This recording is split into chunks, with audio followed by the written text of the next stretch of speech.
Ultimately, your defence is that you're less complicit. You're less complicit than Starmer or Biden or Trump. But, Minister, you and your government are still complicit because you are not acting to stop a genocide. The Palestinian people are being starved to death in Gaza. We've heard rightly again and again about the 14,000 babies who face death from deliberate starvation in the next 48 hours. This is while the Israeli government are openly boasting about the ethnic cleansing that is being carried out.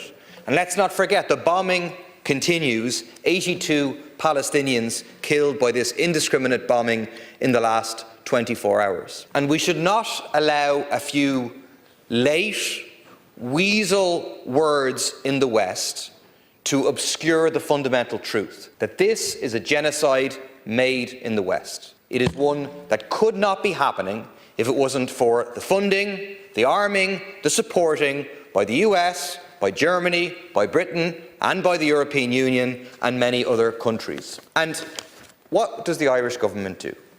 It's true that the Irish government has words, good, strong words of criticism of the war crimes of Israel. We could do with a very clear statement describing what is happening as genocide. But what actions do you take? Ultimately, your defence is that you're less complicit. You're less complicit than Starmer or Biden or Trump. But, Minister, you and your government are still complicit because you are not acting to stop a genocide. You're dragging your heels on the Occupied Territories Bill.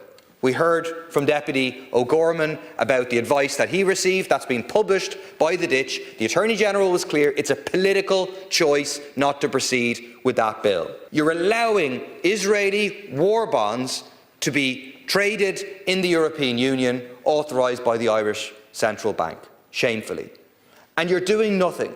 Hear no evil, see no evil about the thousands of tons of munitions flying illegally through Irish airspace to be used in this genocide.